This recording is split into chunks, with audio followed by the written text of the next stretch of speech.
Sri Krishna, Sri Krishna, Sri Krishna, Sri Krishna. Gurur Brahma, Gurur Vishnu, Gurur Devo Maheshwaraha, Guru Sakshat Param Brahma, Tasmai Shri Gurave Namaha, Tasmai Shri Gurave Namaha. When we start our journey, 2 points must be clear for us. First point is where from we start the journey. And the second point is what is the destination. And then we use the GPS, and then only the GPS can give us the path. In the same manner, meditation is not the goal of life. Many of us have this funny notion, hey, I am doing meditation. Meditation is not the goal. Meditation is the means. Goal has to be specified. And for that we must know where we are. So we are lost in this world in the form of two things. One is possessions and second is relations. So we start from possessions and relations. And what should be the now destination that we are to reach through the journey of meditation? The destination is we analyze when these possessions and relations become important for us. These possessions and relations become valid and important only after body identification. When I am identified with the body, that is called as mithyatma, illusory I. After we are identified with the body, then the next generation of Atmas are born, and then we become mother, father, brother, sister, husband, wife, etc. And then we sit for meditation as somebody. See, I am going to do meditation, okay, don't disturb me only for 1 hour, at least leave me alone. Who said this thing? The mother says. So the mother is sitting for meditation. And when the mother sits for meditation, she cannot stop but think about the children. See? And then she struggles. Her meditation is, other people's children are so disciplined, my children are so rakshasas, I don't know why, what should be done. So the whole meditation is on the children. And then the complaint. Complaint is, why, Swamiji, whenever I sit for meditation, I get disturbed? Because you are sitting as somebody. See? So, the first step is to know the destination where we have to reach in meditation. So the destination is freedom from body identification. If this is not happening, anything you may do, it is just a self-deception. Anything you may do. I can sit for 1 hour without movement. Buffaloes sit for 10 hours. Sitting in one posture cannot be meditation. Then I do pranayam. I do kumbhak. All the amphibians, they hold their breath during hibernation for 6 months. All the frogs and amphibians, they go in hibernation for months together. What is hibernation? Inner kumbhak. They hold it, not for a minute or two, but for 6 months. And when it starts raining, drum, they come out. The pranayam cannot be the goal of life. See. So neither steady posture is the goal of life as meditation, nor the pranayam is the goal of life. Now the third thing. See, when I sit for meditation, I get, mogra sugandha. Because you have applied that hair oil.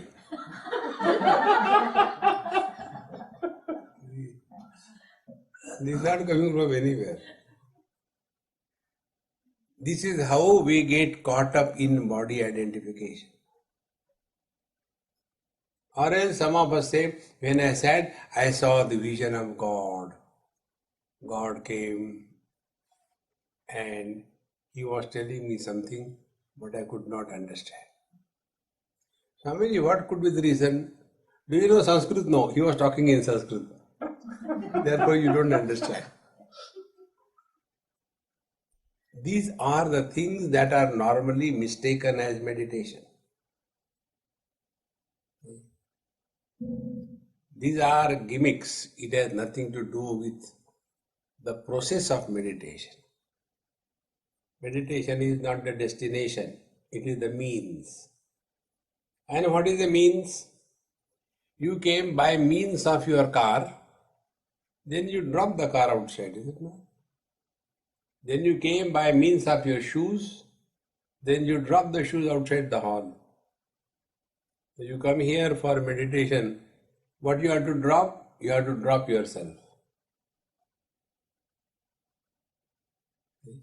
Instead of dropping ourselves, we hold on to that body identification. See, friends, it is only a means, not the goal. In the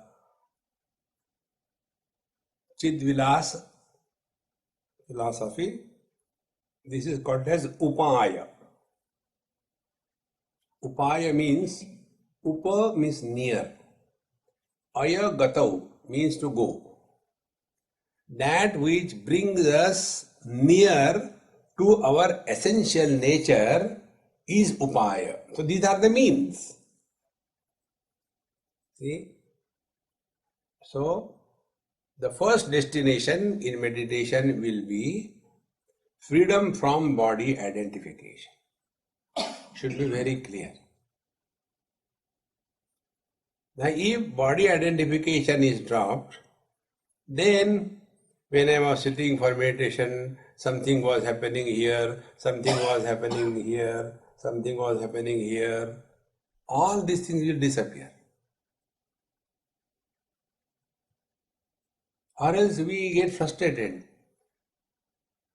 One lady was telling about her husband. Swamiji, he is very selfish. I was keeping quiet. What to talk? Wisdom is that I have gathered is never talk in between the jagda of husband and wife. If you talk, you are made fool. You'll again join together and you are made fool. So I was keeping quiet. He does meditation alone. Okay. Is it meditation a cooperative endeavor or what? And he can sit for 1 hour and I can't sit. And not only that, he sees nice lights in the meditation. And I have never seen any light. Meditation is spiritual fighting. Therefore, please remember, first step, destination is freedom from body identification. It is for this purpose that asana is practice and pranayam is practice. Asana and pranayam is practice for getting freedom from body identification, not becoming emotional. Some places they tell you to regress back. Go back. What is that which has really hurt you in your life? Say sorry to him or her. And then you start crying and becoming miserable. No, Oh, it was such a good meditation. I had cried.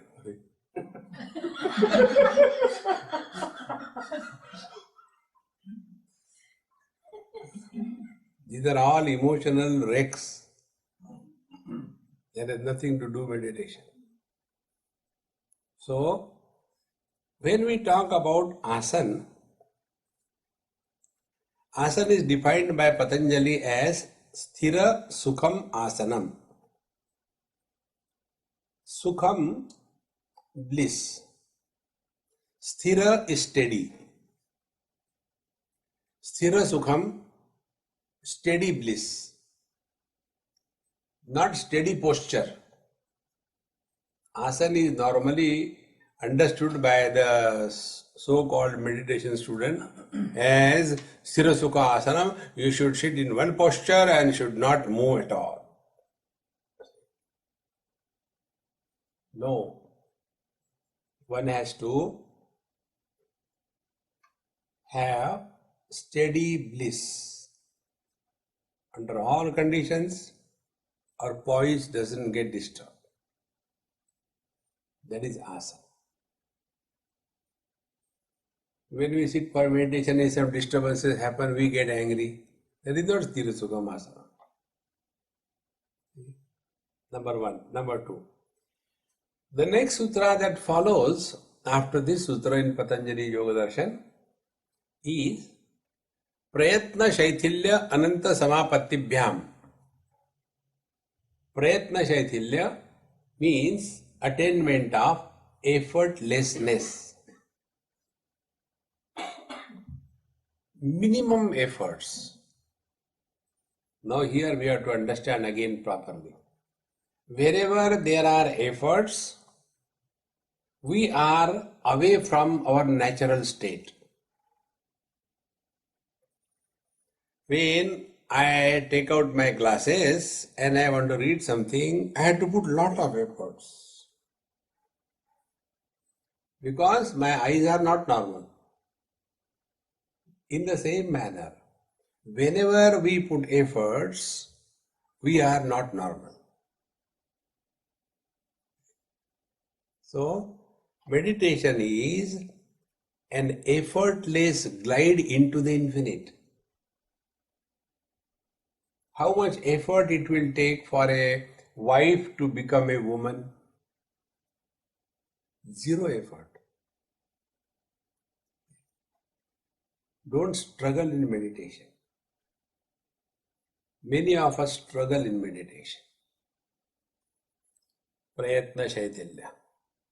And wherever there are efforts, we are in the finite.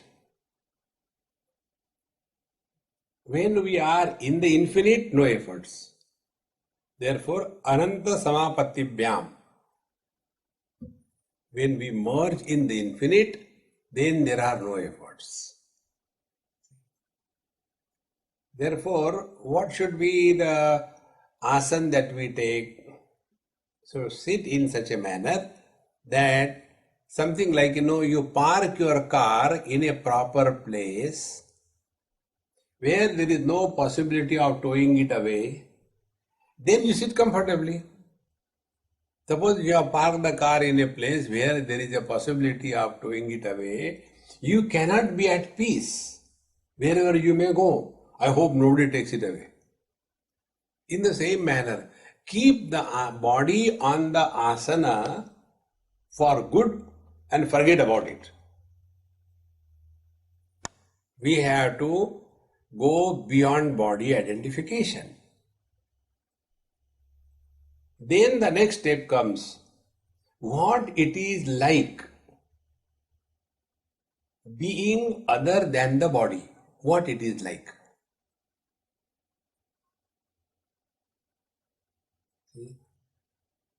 Then you will come to know you have no problem of thoughts, you have no problem of sitting in a posture, you have no problem of mind getting disturbed.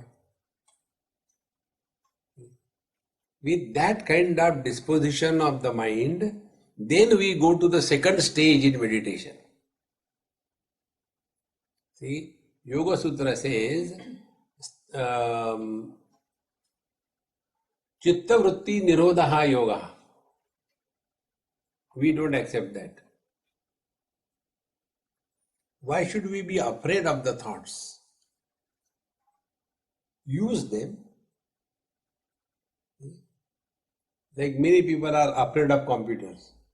They don't want to touch. Elderly people in India particularly. No, beta, you do the email. I can't do it. Is it going to eat you or what? The fear is there. So, the second principle is this.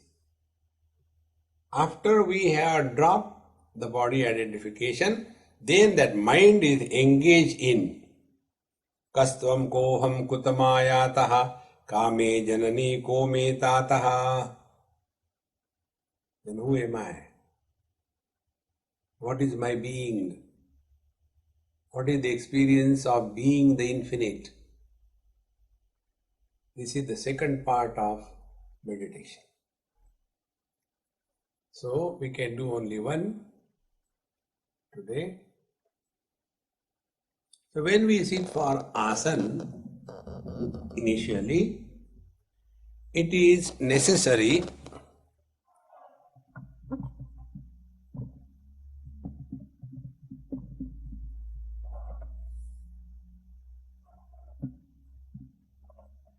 that we place our body with the base support. Avoid taking support on the back unless you are unhealthy. Because when there is more surface area, you go to sleep. So we sit on the base. So when we are sitting on the base, many of us have this problem that our legs sleep. Either one leg sleeps or both the legs sleeps, and then we can't get up. And then we think, why only leg should sleep? There is nothing good, partial sleeping. We also sleep.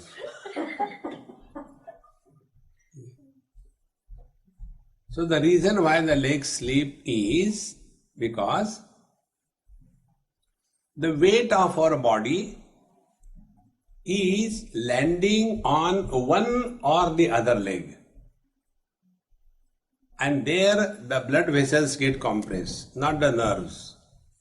Blood vessels get compressed, and therefore there is no flow of lymph backward toward the heart, and because of that there is a sense of numbness in the feet. Therefore, what is necessary is, when we are sitting, see, this is very simple, not difficult. When we sit, let's take this example of this tripod. The tripod is kept in such a manner that the center of gravity of the tripod is exactly in the center. Therefore, it will not fall. Similarly, this mic stand, the center of gravity is exactly in the center. If the center of gravity is displaced, it will fall. And when the center of gravity is properly placed, then there is equal distribution of weight on the sides and there is no numbing of the feet. Therefore, when we are sitting for our practice, our posture is like a cone, equilateral cone. The distance between the neck and the knees is same. The distance between the knees and the knee and the neck, knee and the backside is almost same. So this becomes an equilateral cone. The center of the equilateral cone of our body falls exactly between the two ischia points. Ischia points are also called as pin bones. These two bones of the pelvic which are touching the floor, in between the two bones the anus opens. So let the weight of our body land on these two bones.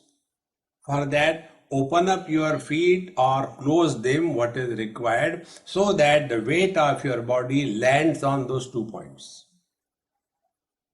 Then you will not require a support from the back. And if you take support from the back, I guarantee you will sleep. You cannot stay. So this way the body is kept. Then the second thing is where to keep the hands. Many of us, photographic posture we give. We keep the hands like this. This is called a snuff mudra. Take the snuff in the middle. So we try to do that.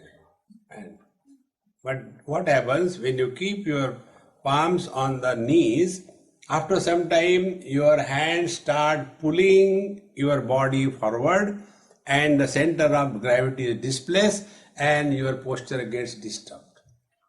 Therefore, keep your hands, one of the two methods, interlock the lower 3 fingers, index finger to index finger, thumb to thumb, and keep in your lap, not anybody else's lap. By this, the center of gravity will not misplace. Or else, the left palm below, right above, and the thumb to thumb. In this manner, when you sit, then the hands will not pull the straightness of the spine and it will not bend. After this is done, now this is all done only to get rid of the body identification. That is the only purpose. So after we sit like this thing, then we begin our meditation as a means. Please remember this, meditation is not the goal. If you take meditation as the goal, you will do it as a military drill. It is not a drill. See? So we sit like this, and like the process of sleep, we withdraw from everything. So now as you are all sitting properly, close your eyes softly.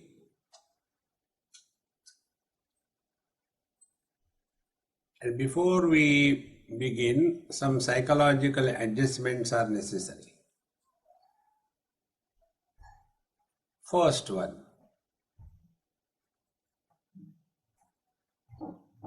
we are here by our own choice,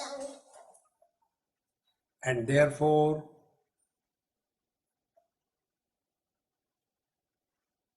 we are happy and cheerful.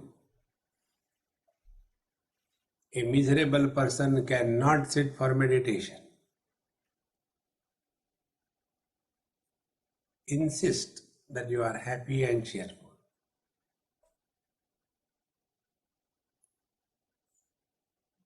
Then the second adjustment, in our heart is our beloved Lord and Guru Maharaj. The Lord protects us from within,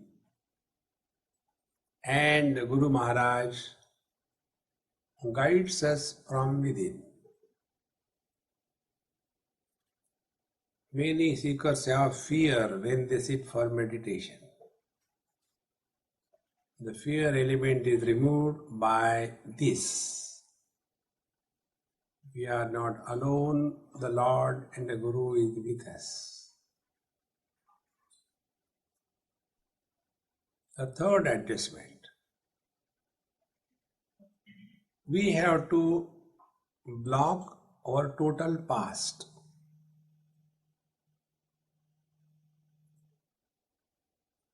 And it is achieved by a very simple technique. Assert that at this moment we are Mr. Nobody, because somebody is carrying the load of the total past. Nobody has no past.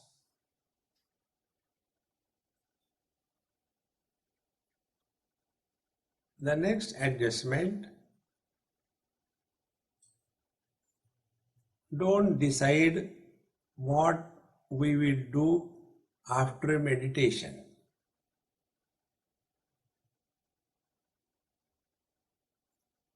If you are planning something to do after meditation, your whole meditation will be executing that plan at the mental level.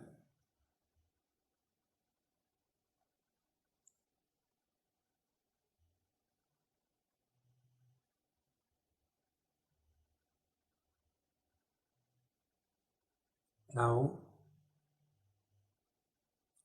we are in the utter present. The past is dropped because being nobody. Future is dropped because no planning. What we are going to do after meditation.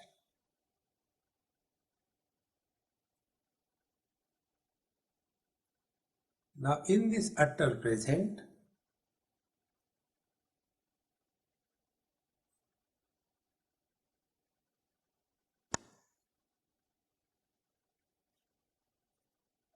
we have to be 100% sincere, not serious.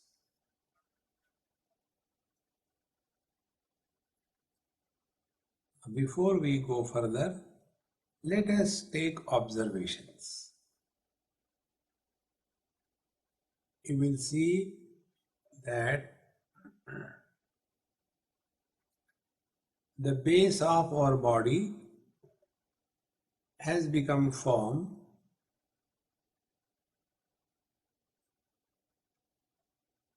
Vertically, the body is steady.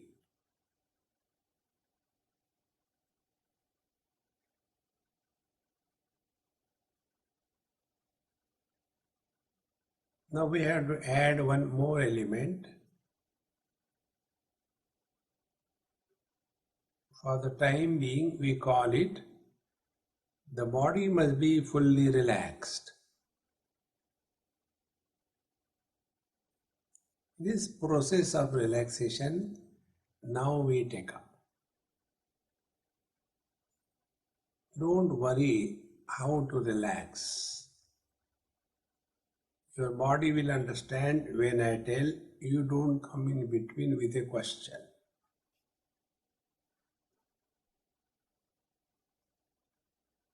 Relax the head muscles, the forehead. Relax the eyebrows, the eyelids. There is no pressure on the eyes. Relax the eyeballs. Don't focus them on any distance. Let them remain 100% relaxed, as if looking at the infinite. Relax the nose, lips, chin, the facial muscles. Relax the neck from all the four sides, the neck, below the ears, the back side of the neck. Hang down your shoulders. They are held up unnecessarily. Relax the shoulder joints, upper arms, elbows, lower arms,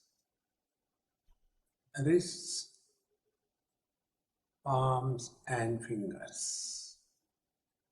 Relax, relax, relax. Let us pause and take observations. Our body is now divided in two parts, relaxed and not yet relaxed. In the relaxed area, there is hardly any tension left. The muscle tone has come to the minimum.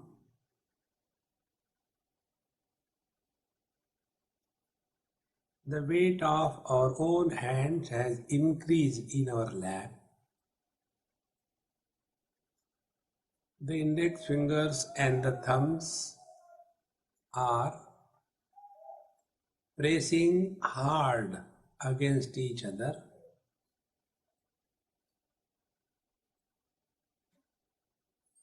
And the rest of the body is with the same tensions and muscle tones. This gives us the difference between relaxed body and unrelaxed body.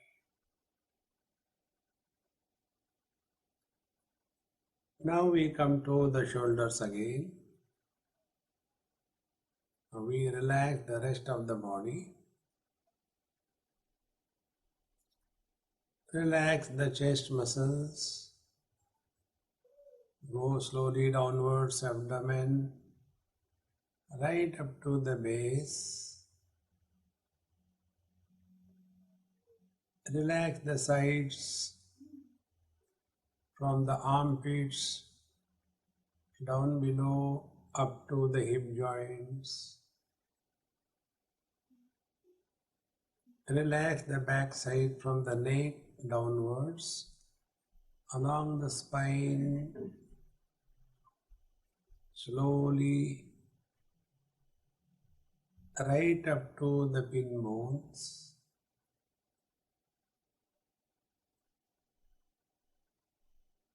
Relax, relax, relax. Some observations. The weight of our body has increased on the base. Some of us may get the pulsation of the blood vessels because the weight has increased.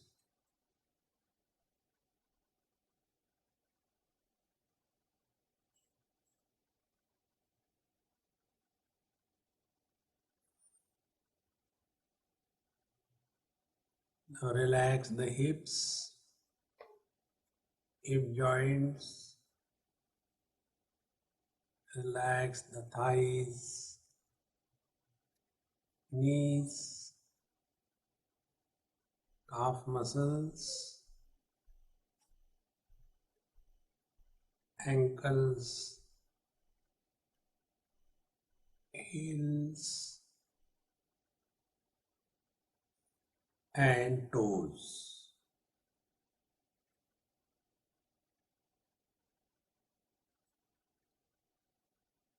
As if you walk out of your body.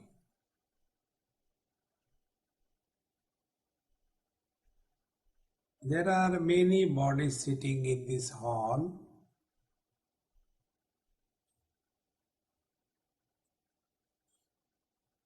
One among them we call as my body and me. In fact, there is no reason behind it. Like we see or know other bodies, we also see and know our body.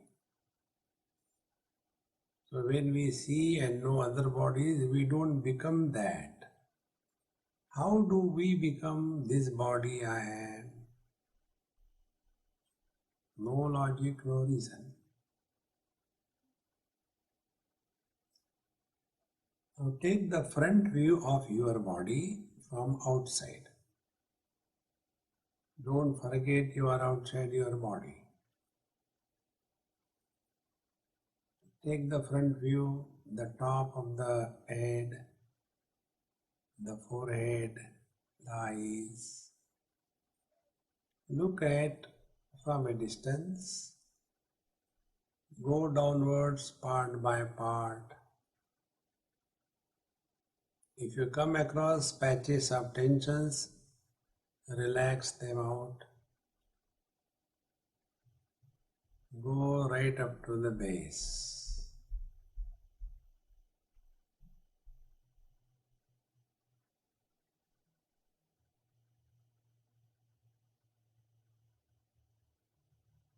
Now go to the right side of your body.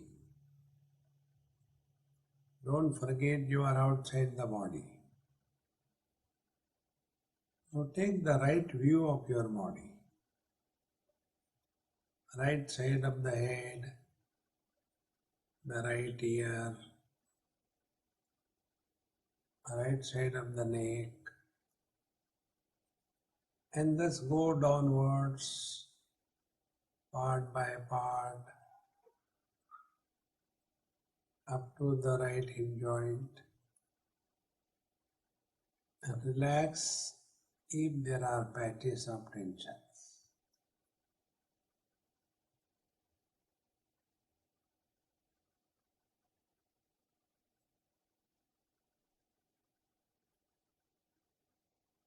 Now go to the back side of your body, and you are looking from a distance as an object. The back side of the head, the neck, the shoulder blades. Go downward slowly. If there are tensions, relax. Go right down up to the pin bones.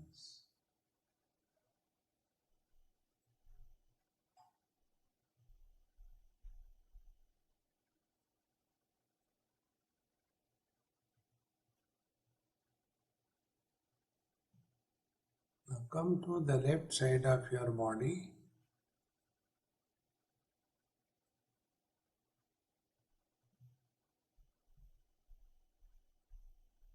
And take the left view from a distance from outside the body. You will see on the left side there are more tensions because other three sides were totally relaxed. Here also we repeat the same process and relax all those tensions.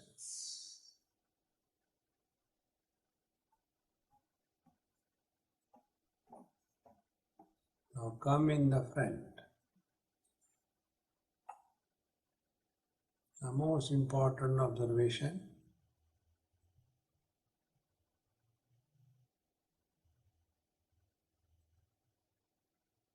The contour line, the shape and the form of the body has almost disappeared from the mind.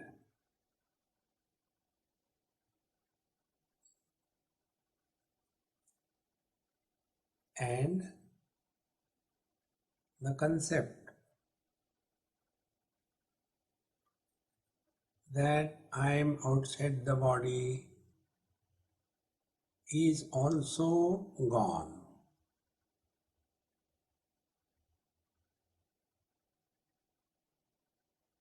Now there is only one experience, formless, shapeless presence.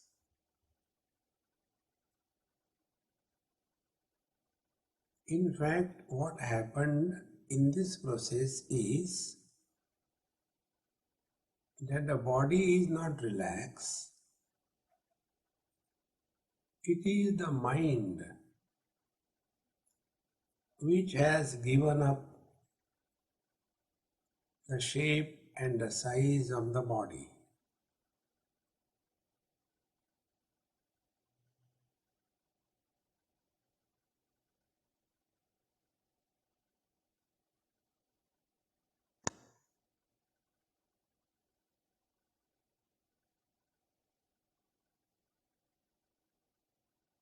Now neither the legs will sleep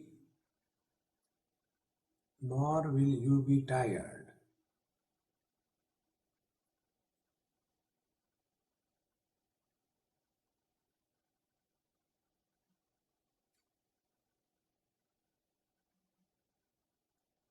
Your breathing has become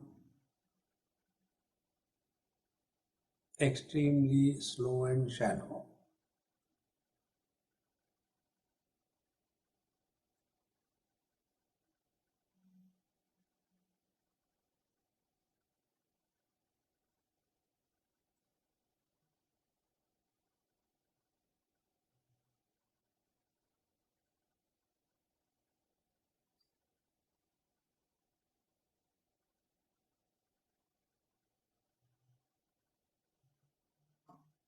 The metabolic rate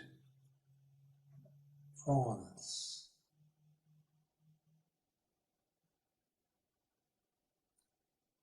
Hence, minimum oxygen requirement.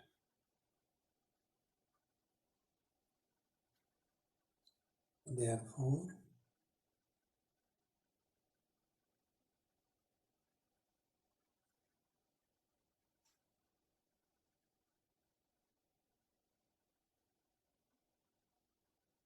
slow and shallow breathing.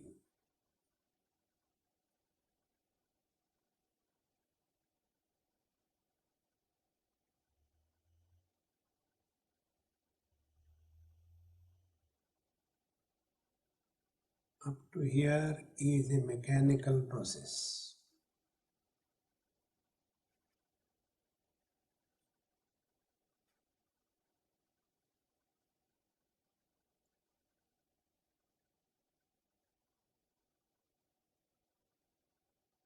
The mind is relatively quiet.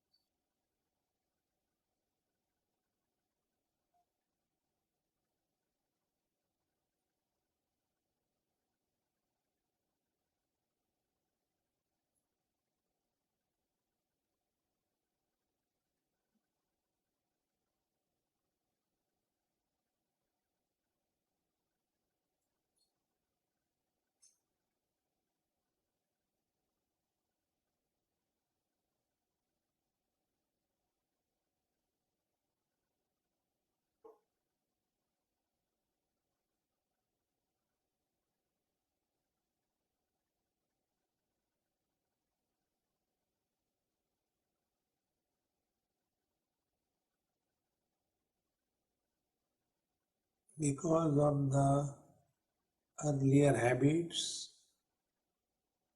and the momentum of thought process, we may get involved in the thinking process. Before this happens, now start playing meditation. The first, what does it mean remaining someone other than the body?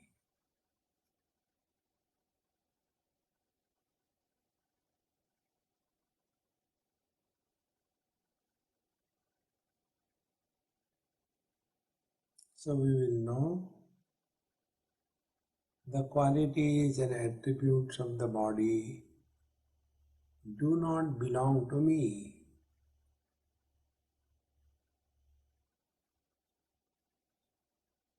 Now let us take one by one attribute of the body.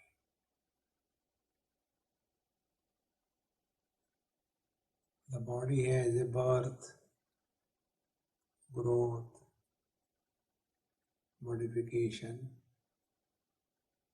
diseases, senility, death, and ultimately it disappears. Now, other than the body means no birth, no growth, no death, and no disappearance. Now evaluate this. Is it not true? We have no experience of birth. We never experience we are growing. We never experience death. And we never are absent.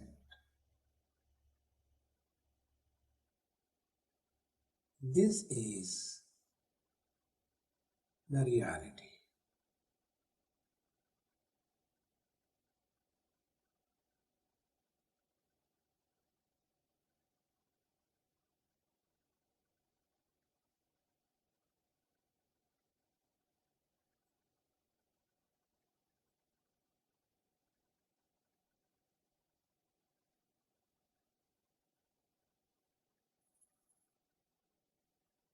We are only recognizing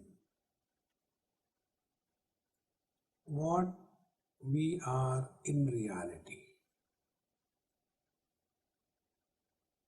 and discarding what we imagine ourselves to be.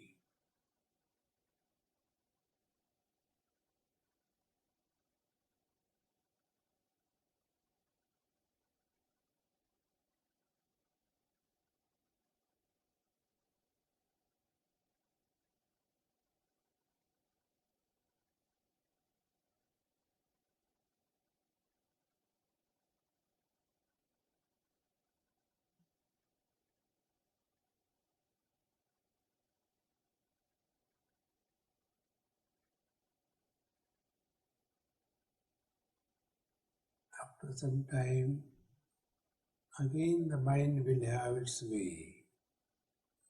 So engage this mind in contemplation. Body has got a shape and a form. Being other than the body means no shape, no form. What is that which has no shape, no form? It is the space.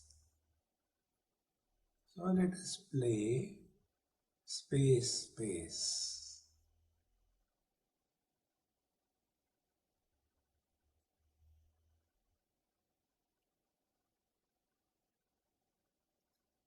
Space supports everything but doesn't get influenced by anything.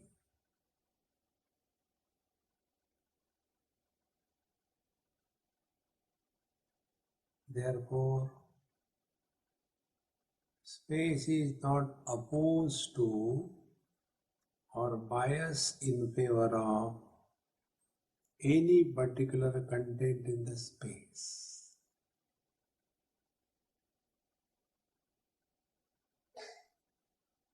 Similarly,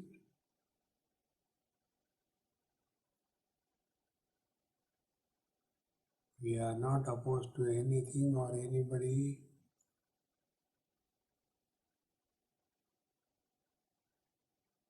nor carry the burden of biasness.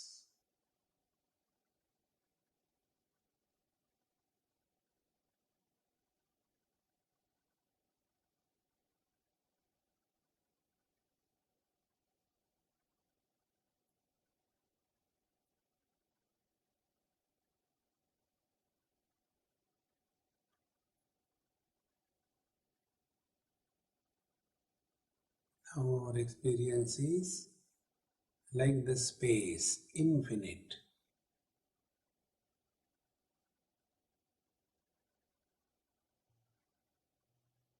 Infinite cannot be repeated. Finite alone is repeated.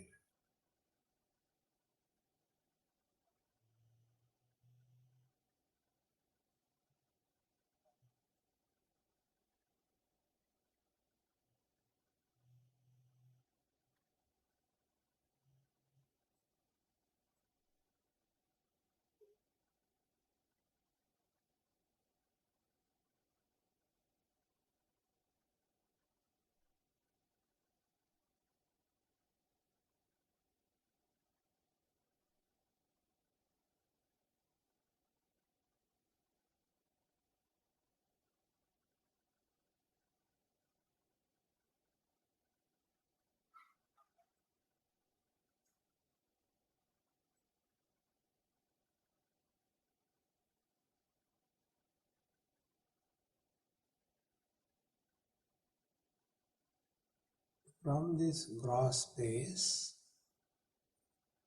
we now enter the mental space. Like the gross space supports the gross objects, mental space supports the thoughts. And no thought can ever disturb the mental space. So, we are not opposed to any thought, but we do not get influenced by any thought. Remain indifferent.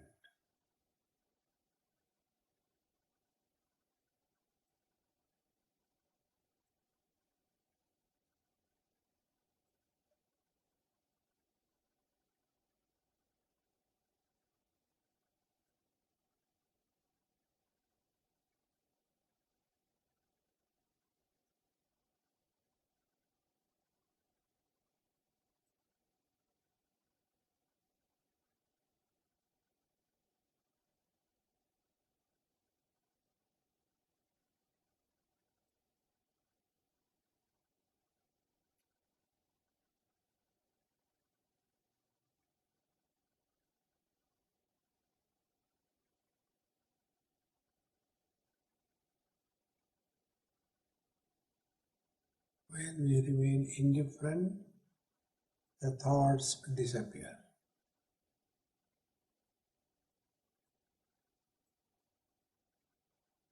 And the thought-free I alone remains.